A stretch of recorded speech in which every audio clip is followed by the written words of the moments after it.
Selamat berjumpa kembali di channel Motivasi One. Saya, Indri. Silakan like, subscribe, dan klik tanda lonceng video ini, agar saya bersemangat menyapa Anda. Terima kasih.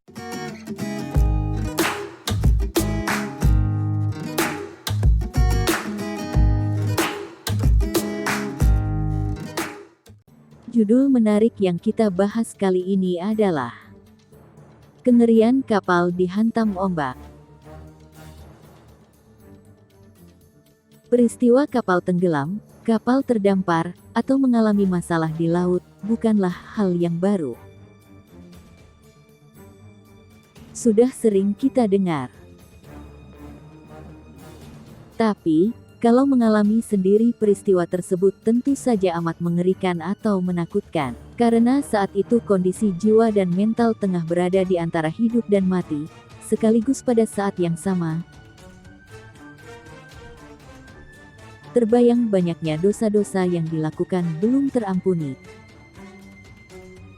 utang-utang yang belum dilunasi, kesalahan yang belum termaafkan, janji-janji yang belum ditunaikan, sedangkan nyawa dalam keadaan terancam, sedangkan kita belum siap.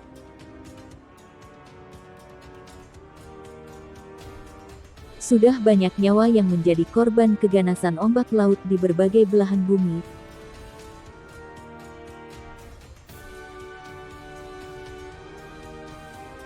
Akibat hantaman ombak laut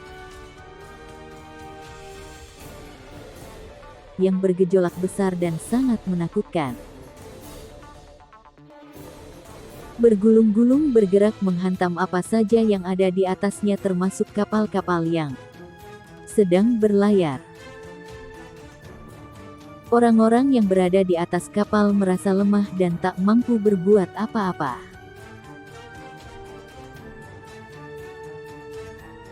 Yang biasanya diingat adalah harta yang dikuasai,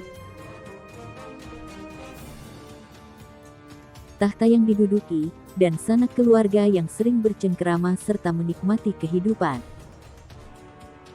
Tiba-tiba menjadi mengingat diri yang kecil dan lemah.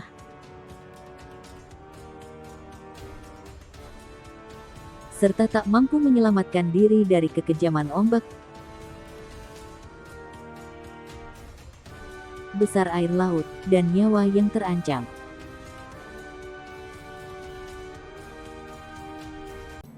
Menariknya, yaitu apa yang diingat oleh orang-orang di atas kapal ketika kapal dihantam ombak besar dan kapal mengalami guncangan dahsyat yang menggetarkan jiwa.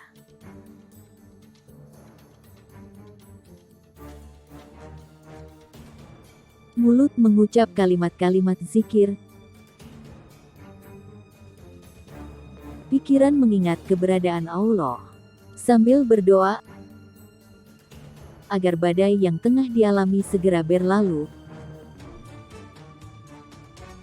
dan tiba di tujuan dengan selamat. Saat itu baru kita sadar.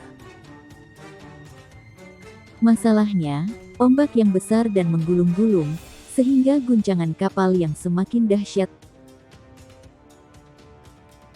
memperkecil harapan untuk selamat. Kalimat takbir, tahmid, istighfar, kalimat azan, bahkan doa-doa bersahutan kecil di tengah bunyi keras hantaman ombak dan guncangan dahsyat kapal. Di dalam hati terdapat janji untuk berbuat baik dan beribadah kepada Tuhan, bila sampai ke tempat tujuan dengan selamat.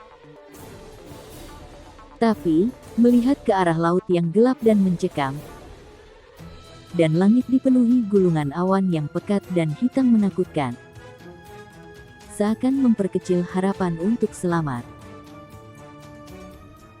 Hantaman air laut dan gulungan ombak menerjang sampai ke tiang kapal tertinggi.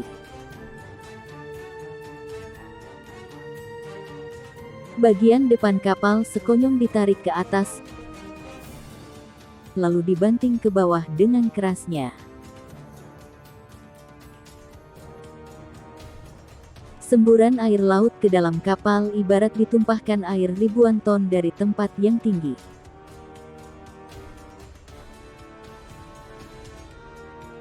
Kapal oleng kiri dan kanan,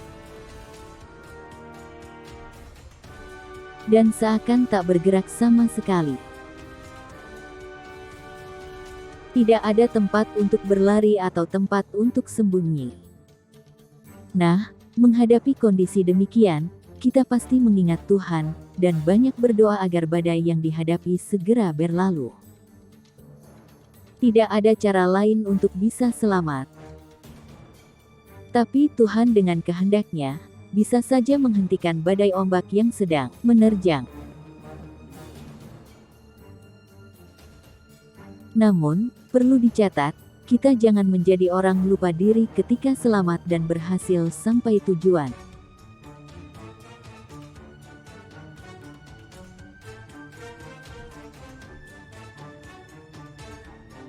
Ingatlah Allah kapan dan dimanapun, dan bagaimanapun kondisimu. Karena seorang hamba yang bersyukur adalah senantiasa taat kepada Allah dalam segala keadaan, baik susah ataupun senang. Baik dalam keadaan sempit, maupun dalam keadaan lapang. Insya Allah dengan demikian, kita akan terhindar dari sifat kemunafikan. Wallahu a'lam.